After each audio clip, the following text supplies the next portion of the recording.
বিধানসভা অধিবেশনে ধুন্ধুমার, বিজেপি বিধায়ককে প্রস্তাব পাঠে বাধার অভিযোগ। মহিলা ও শিশু সুরক্ষায় ব্যর্থ রাজ্য, এই মর্মে বুধবার বিধানসভায় অধিবেশনে প্রস্তাব আনে বিজেপি। অভিযোগ, বিধানসভায় হলদিয়ার বিজেপি বিধায়ক তাপসী মণ্ডলকে প্রস্তাব পড়তে দেওয়া হয়নি।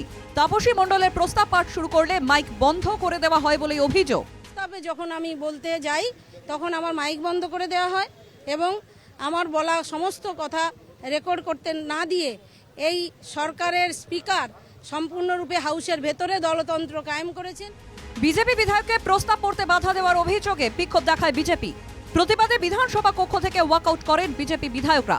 বিধানসভা চত্বরে পোস্টার হাতে মিছিল করেন তারা।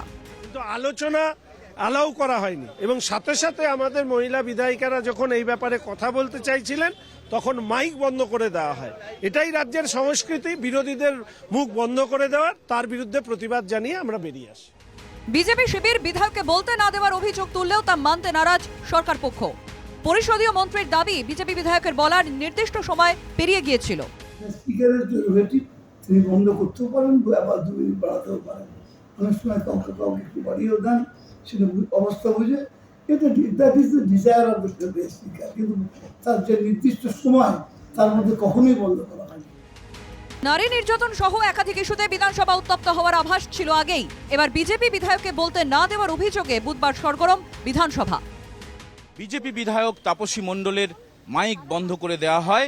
বিধানসভার ভিতরে বলতে না পেরে ওয়াকআউট করে সমস্ত বিধায়ক তারা বেরিয়ে আসেন এবং বাইরে প্রতিবাদ করতে থাকেন। বিধানসভা চত্বর থেকে ক্যামেরায় সৌমেনের সঙ্গে দীপঙ্কর মণ্ডল, NKTV বাংলা।